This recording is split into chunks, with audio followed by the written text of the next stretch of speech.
Today I'm headed out to Laconia, New Hampshire from Hartford area in Connecticut. Should be about a 3-hour trip. Going to Funspot. I haven't been there before. Want to check it out and see the supposedly world's largest arcade museum. On my way to pick up Pito and another friend of ours, Jonathan, and we're going to take a trip. We'll see how it goes. I think it's going to be a lot of fun. I haven't seen anything like this before, and I'm really looking forward to it. All right, we caught Pito. How's it going, man? So I don't normally wear this top hat for just any occasion, unless my hair is long and I'm, supposed to impersonate Slash, but that's another story altogether. After 11 years, almost 12, my triumphant return to Funspot is happening right now. Okay, we're on our way to Funspot, place I haven't been to in decades, so it's been a little while. Looking forward to it, curious to see how it changes. Everything I've seen so far looks like it's going to be just as amazing as it was. All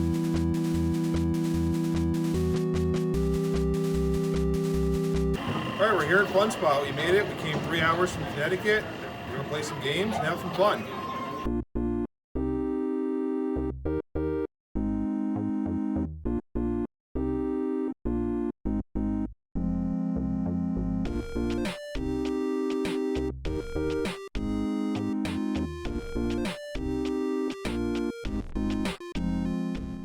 Here we have Fire Truck, which is one of the more interesting games that was developed by Atari. As you can see, this is a tag team effort.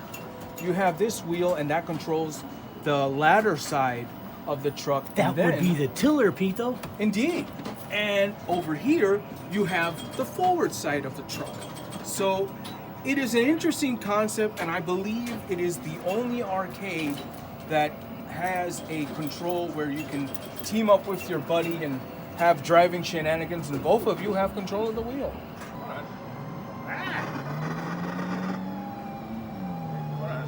Yeah, I heard my tiller kind of ain't doing nothing. No? Oh, dude, I suck at this. This was a bad idea. Well, this doesn't look like the most well put together game, if you ask me. No, it does not. Oh! I'm a horrible driver. What the hell? Oh, good lord. I moved for a split second there. Yes, you did. Oh, hold on. Come on. Where is that freaking fire? It just shows me arrows. Now I'm all lopsided. Good lord. I give up. Yeah. This is the arcade version of Atari's Pole Position. One of my favorite games for the Atari. So I'm gonna put a token in and give it my best shot.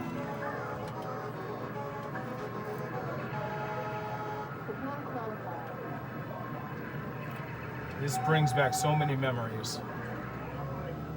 You have this one for your Atari 2600. Indeed I do. And it's just nostalgia overload.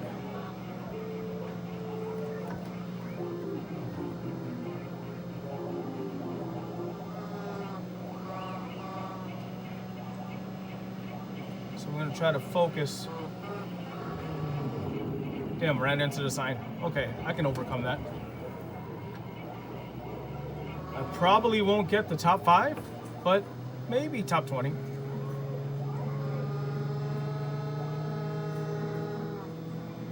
I overtook that one. My thing is, if I can just get to the check sign before the time runs out, I'm happy. Because that was the goal of the arcade one.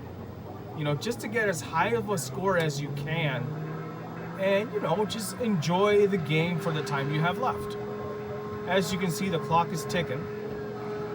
And I hope that I will get at least the top 15. Probably not, but I hope to place. Okay, so underneath my previous one. Where am I? All right, hold on a second. There you go. Oh man. Yeah. It's more complicated than it looks. It's because I'm sitting under the side of the machine. Uh-huh. Oh, here we go. I got it. There you go. Nice and easy. Oh, wait a minute. Bro, these killer graphics, man. I know, right? This is gonna change the This world. is 19, what the hell, 80 something or 70 something? This is gonna change the world. I know, man. Hack the planet, all that good stuff. Hack the planet. I know, right? Meanwhile, I'm letting you in very happily. Letting me win. Yeah. Major world governments need to just stop having wars and settle their disputes with Pong. Yeah, I agree. Why not? What was the response with this contraption? Did the people Well, if you look dig at it, it was more comfortable for people to sit in it. This one is the one you would see like on like a boardwalk or something like that. It was a very, very, very tiny one. It was a very oddball one. I think that's the one that they rolled out to exhibitions initially. And then, because Pong was originally played on an oscilloscope. Yeah. And then, here's the double. Mine, I hit it like Beat Saber and I went right past it. So, I think what it means is double the space, I guess? Well, no, I think if you had maybe put another Or maybe one these in, ones are broken? No, it's like you could have had 2 other people on it. Oh, okay. If I remember correctly, it was one here and one here. Oh, gotcha. And, but it's been so long since I haven't touched this machine in. Yeah. That means 4 people crammed around the machine, though. I know. Well, look at how tight it was for 2. I actually had one of the home consoles that was wood grain, that was just a Pong console. And then a couple of other companies started coming out with a version of the same thing. The funnier part was the ones where they'd put green, they give you these pieces of plastic that you put on the screen to change the color of different parts of the screen when you're playing the game. So I had a piece of plastic, you put in the middle green, for instance, or where the net was. So the net would look green. Now yours was the table one, right?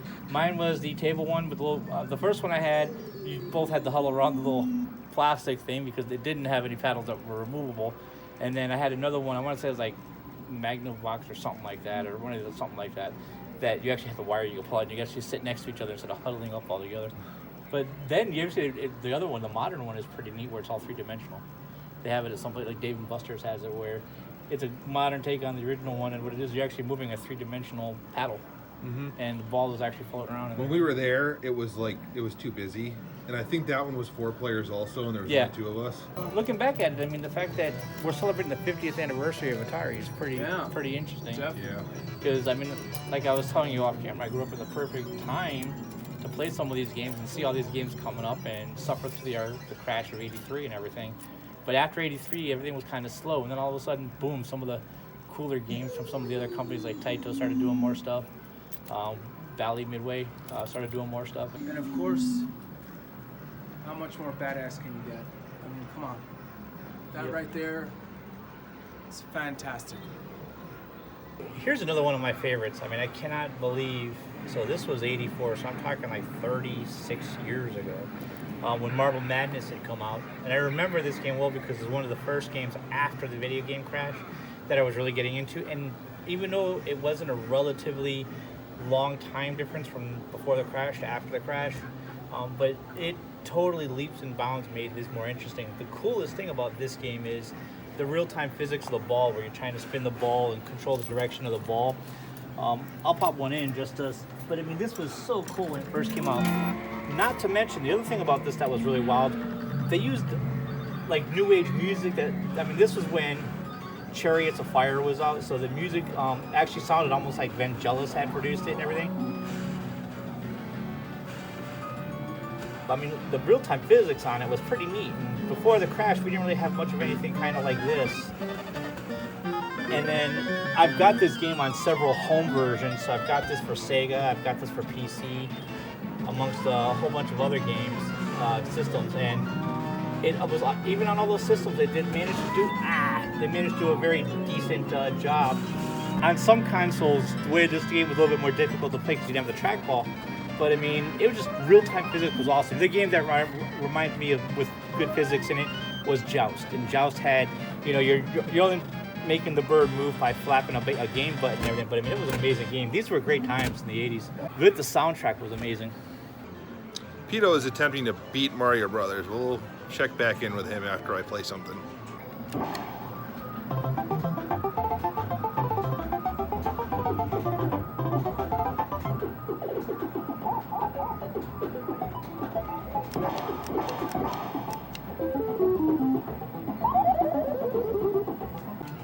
See, you found a classic. Indeed. Damn, the flower's not gonna help me now.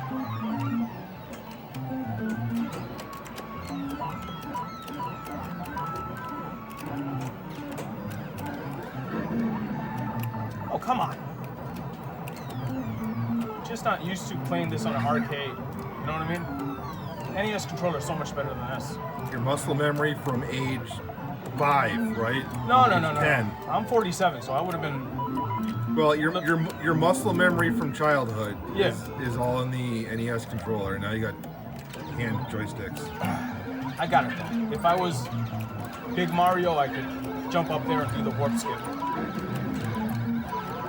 Where's the one up? Hold on a second. Is it here? Or here? Or there? Or there for that matter? There it is. Hold on. Ah! You son of a...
I've never heard of Pac-Mania. We have every version of Pac-Man here that I've heard of. This is the newest one. I mean, not new as a game, but like new to us. I don't think it takes one to... Oh, wait. Am I? Oh, I am in... Wait, I am in controller. Okay. It's 3D Pac-Man. Yeah. Oh, crap. Oh, crap. Oh, crap. Oh, crap. Oh, boy. And Legos. I was about to say, it's 3D Lego Pac-Man. Yeah. Come on, go up there. This is so weird to control. I'll eat that guy.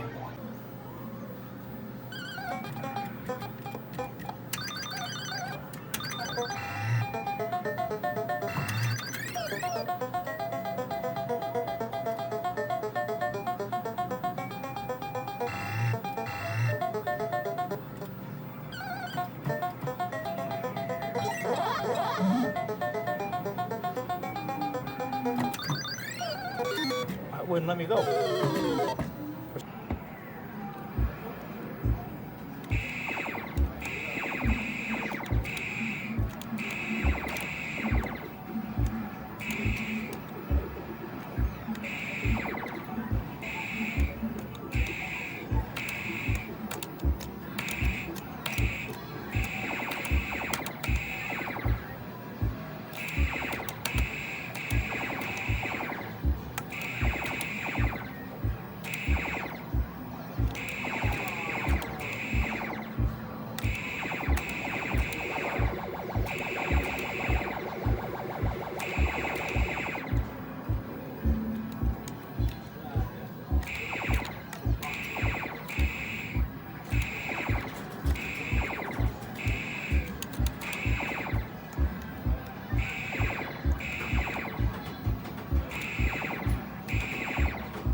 I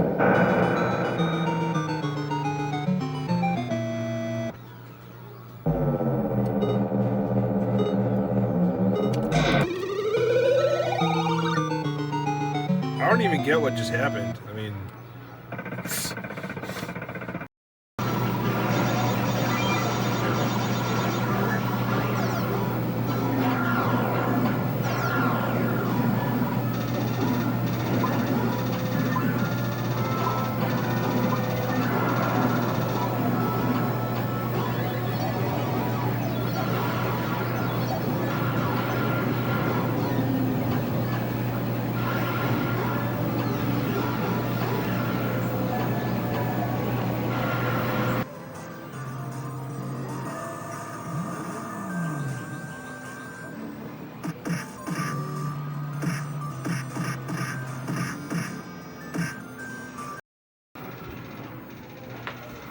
so I've never heard of this game before. This looks like where they must have got the idea for Red Dead Revolver and Red Dead Redemption.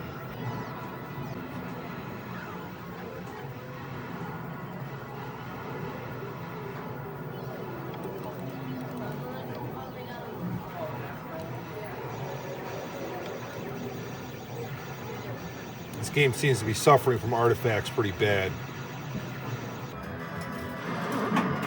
Alright, let's play Operation Wolf.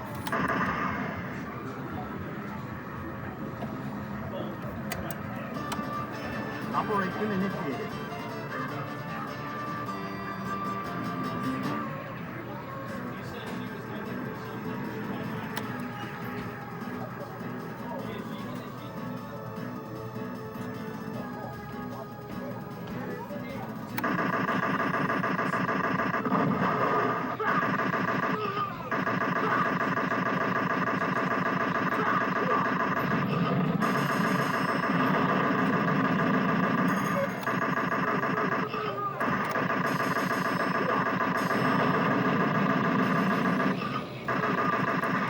Hey, look, there's a duck. I got the duck turned into ammo.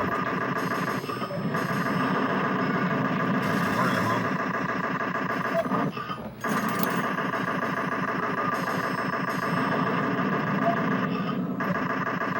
Whoops, don't think I was supposed to kill them. There's a duck again.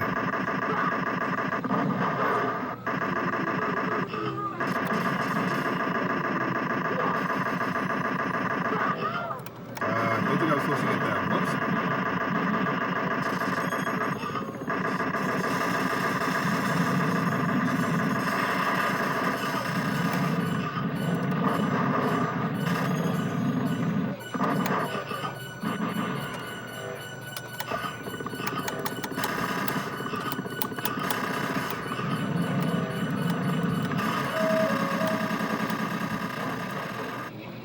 Since you have no ammunition left, you must join the hostages. Oh, unfortunately, it looks like I am now a hostage. That sucks.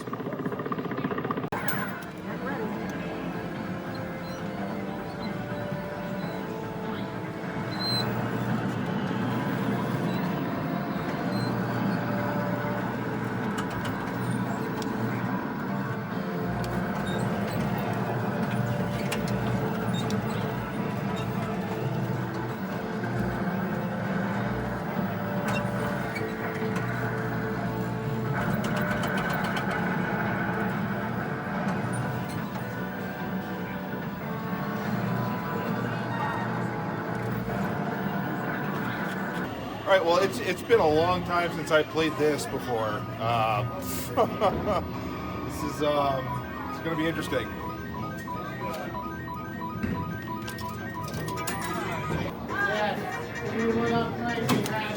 Pick Boston.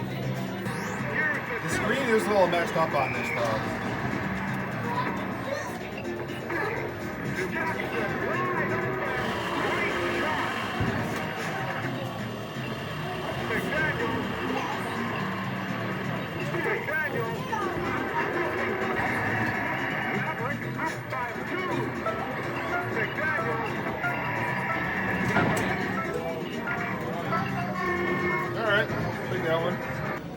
All right, so over here we have Atom Computers and ColecoVision. It looks like we've got the game console here and an Atom computer over here.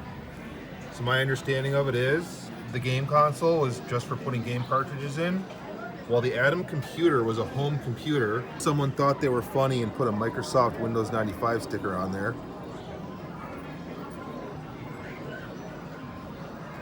And then down at the bottom we got some classic ColecoVision games.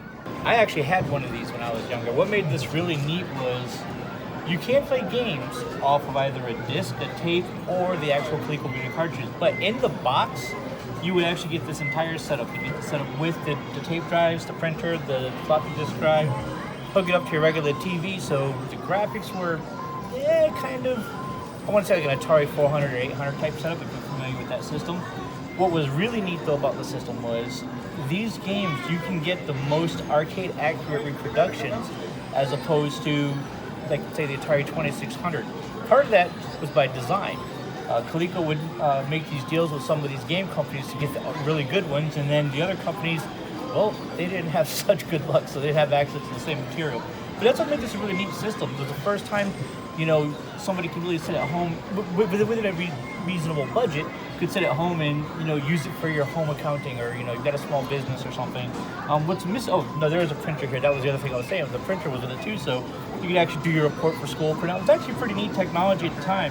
The only problem was the amount of money that went into it. They didn't get back out of it, and that's why the system actually went bankrupt. But at the time, this is pretty big stuff. I want to say around 85-ish, 84, 85, 86, right around there was when I had this.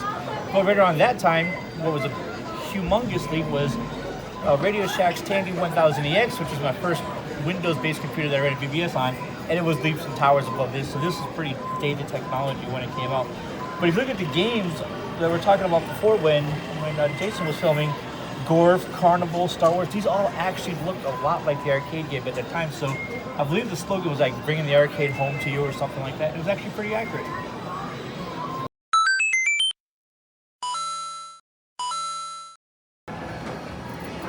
Peter, what did you do? Rob the machine? I broke the machine actually. It's stuck on 554. So he's I got won the like jackpot. 700 or so tickets, and I gave Yeah. him like 5. So that one's stuck. Is that right? That I need 554? Yes. I found a small game. It's too small. I can't play it. Look at the size of this game compared to Jonathan. How many are still left? Over 100, now less. See where it's ticking down? Yeah, it's speeding up. The pile's doubled since the last time I looked at it. It was frozen when you dropped by. It was Yeah. stuck. The tech had to unstuck it. A second. Right now, Pito is trying to figure out how to get these tickets into the counting machine. I have no idea. So I'm just recording him out of amusement. I'm just gonna do this and see how it goes. Alright.